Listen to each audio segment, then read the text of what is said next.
নতুন মৌসুমে আরও বদলে যাচ্ছে ঘরোয়া ফুটবল কাঠামো।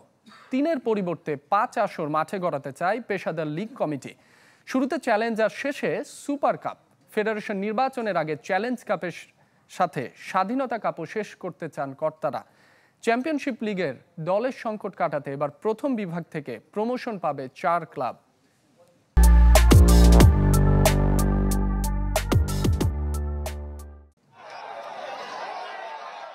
নতুন মৌসুমে ঘরোয়া ফুটবল কাঠামো আরও বদলে যাচ্ছে। ৩ থেকে বেড়ে আসর সংখ্যা হচ্ছে ৫। ইংল্যান্ডের কমিউনিটি শিল্ড, স্পেন ইতালির সুপার কাপের আদলে বাংলাদেশে চালু হচ্ছে চ্যালেঞ্জ কাপ। খেলবে আগের মৌসুমের প্রিমিয়ার লিগ আর ফেডারেশন কাপ চ্যাম্পিয়ন, যা দিয়ে মাঠে গড়াবে মৌসুম। লিগ আর ফেড কাপ জয়ী দল এক হলে সুযোগ পাবে লিগ রানার্স আপ। ২ আসরের চ্যাম্পিয়ন বসুন্ধরা কিংসের প্রতিপক্ষ তাই মোহামেডান।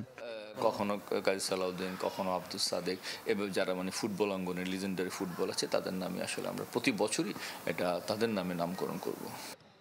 সেপ্টেম্বরে শুরু হবে মাঠের লড়াই। চ্যালেঞ্জ কাপের পর স্বাধীনতা কাপ। ২৬ অক্টোবর ফেডারেশন নির্বাচনের আগে টুর্নামেন্ট শেষ করার লক্ষ্য পেশাদার লীগ কমিটির। আবারও বিদেশি ফুটবলার ছাড়া হতে পারে স্বাধীনতা কাপ। বিপিএলের ব্রাদার্স ইউনিয়নকে রেখে দেওয়ায় দল কমছে চ্যাম্পিয়নশিপ লিগে। সংকট কাটাতে প্রথম বিভাগ থেকে ৪ দল প্রমোশন পাবে বিসিএলে। এরপরও থেকে যাচ্ছে শঙ্কা। কারা আসছে তো আমরা এখনো শিওর নই, তবে আমাদের সিদ্ধান্ত ৪টি দলকে প্রমোশন দেয়া। দেখা যাচ্ছে হয়তোবা এমনও হতে পারে যে তাদের লাইসেন্সিং ক্রাইটেরিয়া তারা হয়তো লাইসেন্সিং ফুলফিল নাও করতে পারে।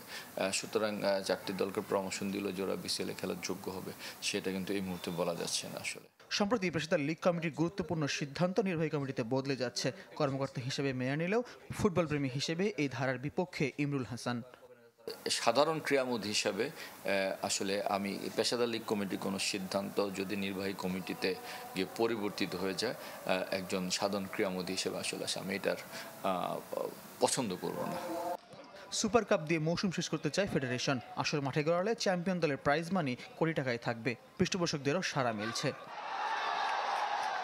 ফয়জুল ইসলাম, চ্যানেল 24, ঢাকা।